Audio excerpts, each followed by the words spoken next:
Hi, Soul Family. Okay. So, I've had a really interesting few days. There's been a lot bubbling up in me because after this journey, on this journey of awakening, like once we realize we are the operant power and everything's just a projection, we can now get away from any notion of right, wrong, good, bad, right? And we begin to feel our way through the world, right? Because really the frames are moving through us. That's how reality works. And, this is, if you could ever identify as a quote unquote empath, I wanted to make this video because I'm realizing I'm now at a point where so I've been perpetuating some really vicious cycles, especially about chasing, and as we're chasing things, it's actually pushing us away from our abundance, right? Because we're not in receiving mode. And I could feel it in my body, like in anxiety, like it was an addiction, And I found this especially true in relationships. Being addicted, you want someone to understand you, or you want to understand someone. So even if someone is clearly showing you no, I'm good, just the persistence of trying to get someone to open up, right? That can be addicting, right? And it's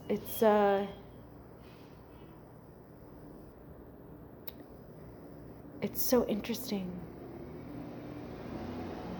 because what I'm learning, and so for the past few nights, whenever I'm in a mode where I'm feeling a resonance with something that is just not the relaxed, feminine energy, I will just continue repeating myself, I am that I am creator, I am God, I am all there is. I am that I am creator, I am God, I am all there is. And I just allow myself to remember that and to relax. None of it's real outside of me. I created everything, right? And so I've been doing this the past few days, and a lot has bubbled up. But what I really found is that I feel like I was trained to not say no, right?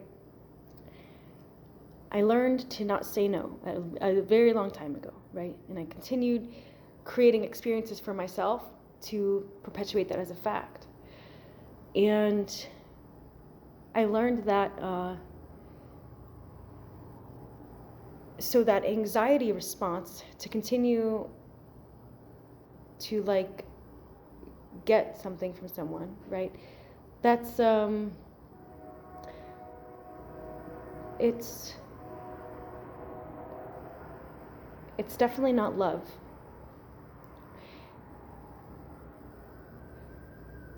And I think we can even think that it's compassion or kindness when actually it's an aggression. And I didn't just realize this until today. Because you can be so gentle and so sweet about something, but if you're not well, here's the other thing too, if no one ever is actually telling you what they're feeling, right? And that's why you keep doing, right? Because you're you just want to know what's going on, But even so, what I believe that mirror, when those things are happening, what it's showing us, this is just my experience, so of course let me know if you view something else. In my experience, it's just us learning acceptance, us learning to accept the unknown, us being okay in the unknown, us surrendering to the overwhelming feelings that are going to go on because of the unknown, right? And when we can do that, it's oh, okay. It's not easy to do, but we can do it. And then once we get there, it just puts you back into your sovereignty again as the I am. So I guess I'm just making this video to remind you that you can say no. And also another thing that I feel like we've been trained in society is psychologically, if we're uncomfortable and we say like, that doesn't make me comfortable, I'm saying no. Like, we're trained that good relationships to search for reasonings and answers. And I find this so interesting. I love thinking and observing of this about the quote unquote devil mind, right? The logical mind.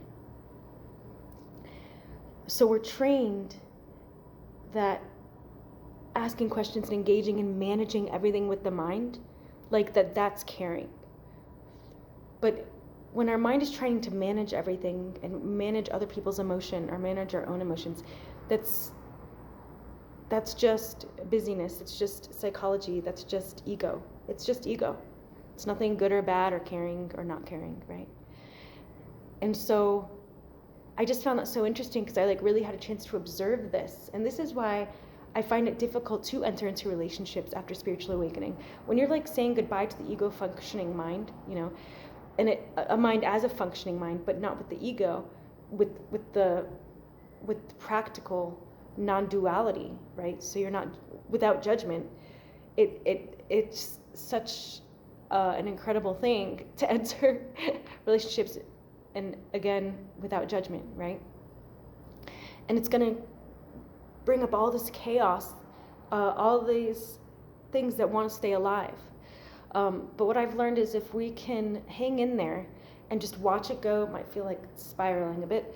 If we can just let the thoughts pass, and again, remember, I am God, I am not my thoughts, this is not me, this situation's not me. And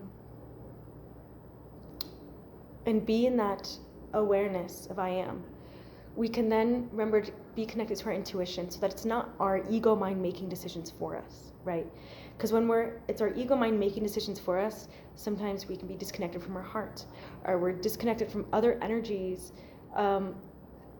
really our highest self, which guides us and can see so many miles, so many years, like infinite time ahead, right? I mean, everything's in the now.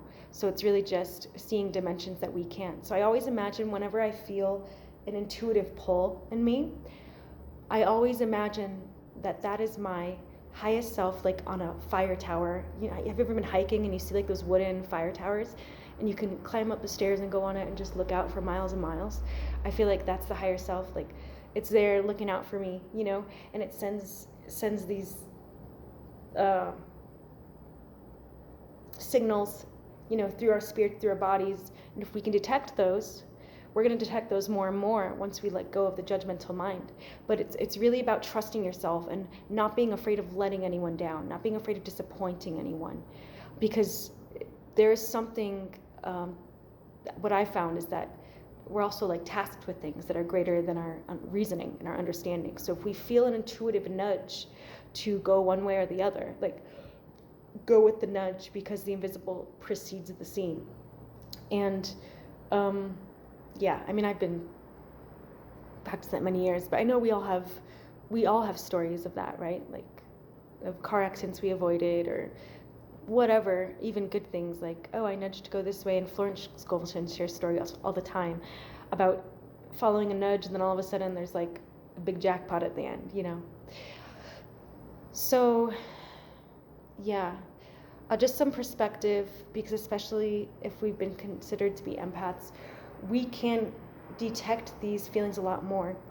And what we've had to transmute in order to get to this point where it's at a pure place, we know it's our highest self, is we've had to transmute all of these feelings of always feeling uncomfortable, right? Because we've been so traumatized that at one point everything felt uncomfortable, you know? And so it's just really recognizing the things that I'm seeing. Is this an inclination, or is this a reaction, right? An inclination is saying like there's something more here, like this doesn't sit right with me, let me follow my inner guidance system, right? a reaction is like, that's where it's the emotion from a traumatic place, where it's this feeling's coming up because you were triggered, but it's not a perceptive feeling. Does that make sense? So this feeling's coming up, it's emotions coming up, and it's like repulsive to something you just witnessed, right? In someone's behavior or something. So you react to it. And then there's the perceptive feeling, where the feeling comes up and it's perceptive, so you know it's more of like coming from an observation place rather than you're in it and a victim of what is happening to you. Does that make sense? So I share that today because I thought also that I was reacting. I thought I was reacting, but I wasn't. I was simply saying no, and I felt uncomfortable letting someone down. I felt uncomfortable following my intuition because I had gone so far with someone, and I felt I was almost feeling guilty for not following through. So this also gave me insight into like relationships and stuff. Like, how many times are we not letting people feel uncomfortable? They want to walk away, like, okay, walk away. Honor your heart, honor your intuition. Yes, don't fight for anyone to stay. Don't fight for anyone to change their mind. Don't try to work, like, I feel like we work so hard on our relationships. And that leads me to one more thing, which I love the show called Married at First Sight.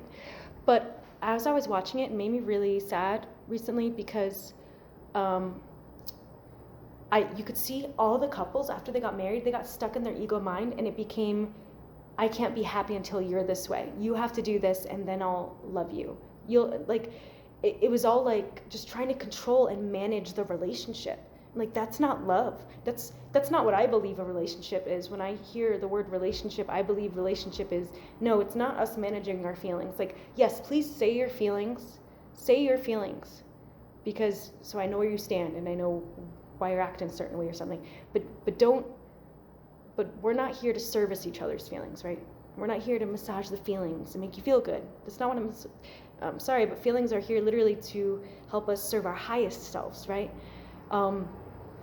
But when we start only servicing the feelings, then we get stuck in our egos. I mean, we become taken all devilish features, and we become greedy, selfish, blah, blah, blah. But anyway, right, it's just our shadow.